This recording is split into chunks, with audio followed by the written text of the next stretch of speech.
하나님 말씀 마가복음 10장 46절에서 52절까지의 말씀입니다.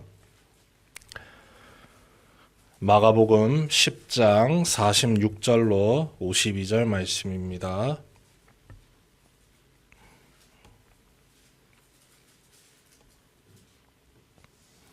한 절씩 교독하겠습니다. 그들이 여리고에 이르렀더니 예수께서 제자들과 허다한 무리와 함께 여리고에서 나가실 때에 디메오의 아들인 맹인 거지 바디메오가 길가에 앉았다가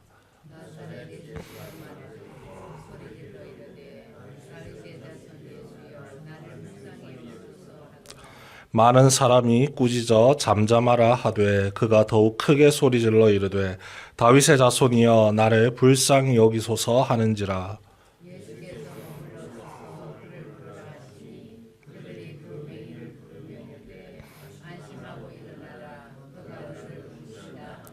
맹인이 겉옷을 내버리고 뛰어 일어나 예수께 나아오거늘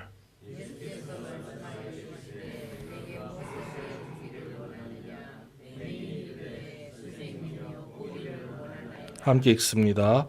예수께서 이르시되 가라 내 믿음이 너를 구원하였느니라 하시니 그가 곧 보게 되어 예수를 길에서 따르니라. 아멘.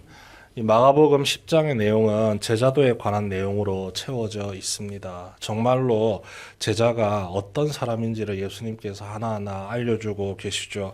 10장 처음에 나오는 내용이 이혼에 관한 바리새인과 예수님의 대화의 내용입니다. 바리새인들이 예수님을 시험에 빠뜨리기 위해서 이혼에 대해서 질문을 합니다. 이혼 증서를 써서 아내를 버리면 옳습니까? 이런 식으로 물어보죠. 바리새인들의 태도는 예수님을 공격하기 위한 질문이었습니다. 그런데 그들의 태도에서는 제자의 모습을 찾아볼 수가 없죠. 공격하려는 모습뿐만이 아니라 하나님의 말씀을 바라보는 시선 때문에 그렇습니다. 이혼에 대한 말씀을 예수님께서 답변을 이렇게 해주십니다. 9절 말씀입니다. 그러므로 하나님이 짝지어 주신 것을 사람이 나누지 못할지니라. 사실은 이게 근본이 돼야 합니다. 이게 근본이 되고 정말로 어쩔 수 없을 때, 어쩔 수 없는 상황이 왔을 때 이혼의 방법을 택해야 되는데 이 사람들은 말씀은 많이 알고 있습니다. 어떻게 행동해야 되는지도 잘 알고 있지만 그 말씀을 자신의 삶의 만족을 위해서 활용하는 것이죠. 이런 율법이 있으니까 이런 거는 해도 돼. 이런 율법이 있으니까 이 정도는 충분히 해도 된다. 이런 생각을 이미 가지고 있다는 거죠. 순종을 목적으로 율법을 향해 나아가는 것이 아니라 그 율법을 통해서 내 삶을 더 윤택하게 만들고 내 삶을 더욱더 즐겁고 기쁘게 자신에게 지금 집중이 돼 있다는 겁니다. 반면 그 다음에 나오는 어린아이들에 대한 축복의 말씀을 살펴보면요. 그러한 것들이 전혀 없습니다. 예수님을 통해서 하나님을 통해서 뭔가 덕을 보겠다, 이득을 보겠다 그런 마음이 아니라 하나님을 활용하겠다가 아니라 하나님이 주시는 복을 기쁨으로 받아 누리고 싶습니다는 그 마음에서 예수님께 아이들을 좀 만져주시길 바랍니다.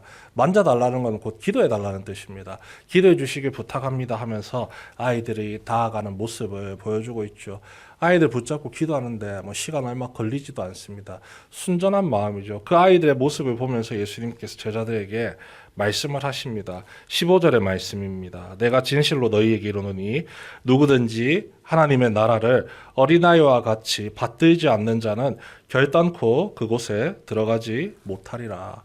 아이들은 지금 받드는 마음으로 나오고 있는데 정작 그 말씀을 받들어야 될 바리새인들은요 이용하고 활용하고 그 말씀에 의해서 자신들이 떠받들려지는 삶을 최선을 다해서 살아가고 있다는 것입니다. 이어지는 재물이 많은 사람들, 부자 청년에 대한 이야기도 나오죠.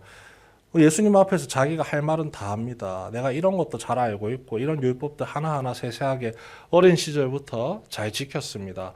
이 정도면 영생 얻기 충분하지 않습니까? 예수님이 딱 하나를 건드십니다. 네가 많은 재물이 있는데 그거 다 팔고 나서 가난한 자들에게 다 나눠준 다음에 그 다음에 나를 따라오면은 된다. 답을 정확하게 이야기를 해주셨음에도 불구하고 그 답에 대해서 선뜻 믿음으로 반응을 하지 못하죠. 재물이 그 사람의 믿음의 올무가 되어버린 겁니다. 내가 영생을 얻기는 원하지만 이 재물만큼은 못 놓겠습니다 하는 태도가 나타나는 거죠. 제자라면 응당 선생님의 말씀에 귀담아 듣고 순종할 수 있어야 되는데 그 말을 듣고 마음에 근심하여서 예수를 떠났다라고 이야기를 합니다. 등을 돌렸다는 것이죠. 선생님의 가르침이 아무리 진리를 가르쳐 준다 하더라도 나는 그 가르침 못 받겠습니다. 내가 원하는 걸 이루어주지 않기 때문에 못 따라가겠습니다 하면서 떠나버립니다. 이 모습을 통해서 또 제자들이 예수님께 이야기를 하죠. 우리는 다 버렸습니다, 예수님. 그런데 예수님께서는 반대로 이야기를 하십니다.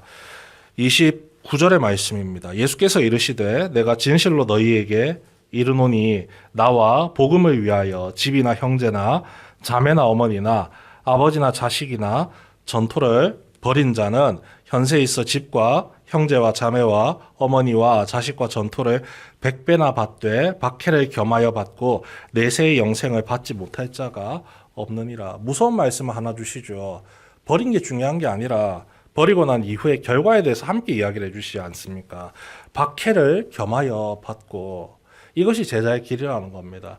그런데 제자들은 아직 준비가 안 되었습니다. 이 말씀을 듣고서도 그들의 마음이 여전히 예수님을 따라다니면서 얻게 될 콩고물에 지금 관심을 갖고 있다는 거죠. 야고보와 요한이 예수님과 함께 여행을 다니면서 길을 다니면서 예수님께 일종의 청탁을 하지 않습니까? 한 명은 예수님의 왼쪽에, 한 명은 예수님의 오른쪽에 그 자리를 잡고 떵떵거리며 살게 해주십시오. 다른 제자들이 그 말을 듣고 질투했습니다. 화를 냈습니다. 그 자리는 내 건데 왜 너희들이 먼저 가서 청탁하느냐. 이런 식으로 시비가 붙은 거죠. 그 누구도 제자의 모습을 전혀 보여주지 않습니다. 선생님이 원하는 바를 믿고 순종하며 따르고자 하는 태도가 아니라 선생님의 덕을 보면서 내가 이 세상에서 행복하고 즐겁게 뭔가 권세를 부여잡고 아니면 많은 재물을 가지고 살아가는 것에 대해서 자신의 유익을 위한 관심밖에 없음이 안타깝게 드러나고 있죠.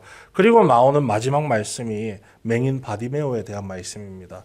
바디메오, 소경이 눈을 떴습니다. 그 바디메오가 가지고 있던 그 마음의 중심, 그냥 예수님입니다. 예수님만이 나를 살릴 수 있고 예수님이 내 눈뜨게 할 수 있고 그래서 예수님만을 바라고 쫓고 희망할 수밖에 없음을 그의 태도를 통해서 분명하게 보여주죠. 맹인 거지 바디메오가 길가에 앉아서 여느 날처럼 구걸을 하고 있습니다. 그런데 주변에서 예수님이 오신다, 예수님이 오신다 소리가 들리니까 그의 태도가 돌변하죠. 소리를 질러 이르되 다윗의 자손 예수여 나를 불쌍히 여기소서.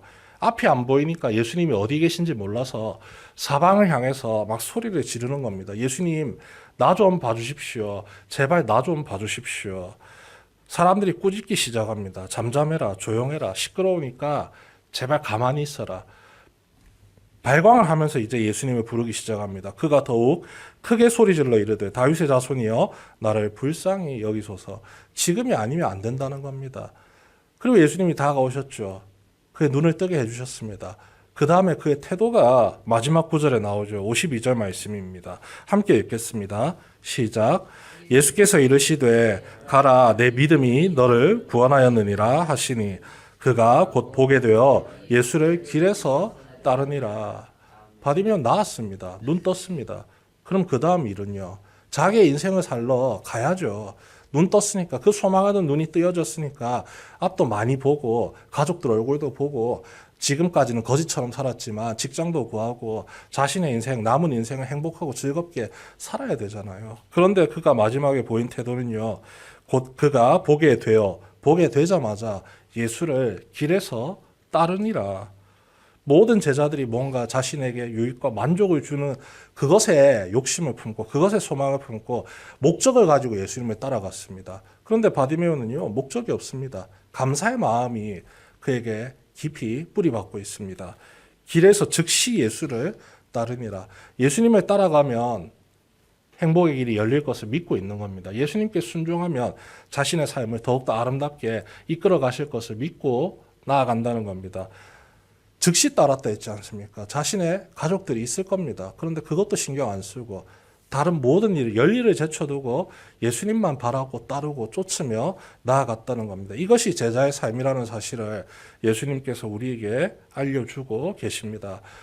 예수님을 믿죠. 예수님을 믿고 그 말씀에 순종하면 우리가 힘을 써서 살아갑니다. 하지만 여전히 우리 손에 붙잡고 놓지 못하는 것들이 참 많습니다. 누군가는 건강이고, 누군가는 재산이고, 누군가는 자녀이고, 누군가는 자기 자신이기도 합니다.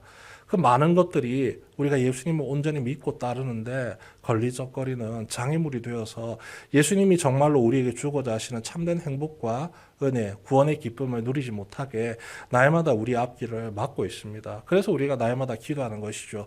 예수님으로 만족할 수 있게 도와주십시오. 조금 부족해도, 조금 연약해도, 조금 없어도 나와 함께 하시는 그 예수님께 모든 소망을 두고 예수님이 공급하시는 은혜로 살아가게 하옵소서. 그것이 그리스도인 성도된 우리의 매일을 살아가는 우리의 모습이 아닙니까? 그 모습을 지키기 위해서 그 삶을 온전히 이루기 위해서 새벽을 깨우고 또 일상을 살아가면서 또 기도하시고 하루를 마무리하면서 내일도 그 길을 걸어가게 하옵소서. 날마다 기도하며 우리가 나아가고 있습니다. 그 제자된 모습을 온전히 지키며 나아가는 순종의 자녀들에게 주님이 함께 하시며 위로하십니다. 조금 부족하다 할지라도 만족의 은혜를 주시고 우리의 모든 필요한 것들 주님께서 알아서 채워 주십니다. 그 은혜의 주님, 은혜의 예수님, 사랑의 주님을 날마다 기억하고 기뻐하고 감사하며 예수님으로 만족하며 살아갈 수 있는 참된 제자된 모든 성도 여러분 되시길 주님의 이름으로 축원합니다.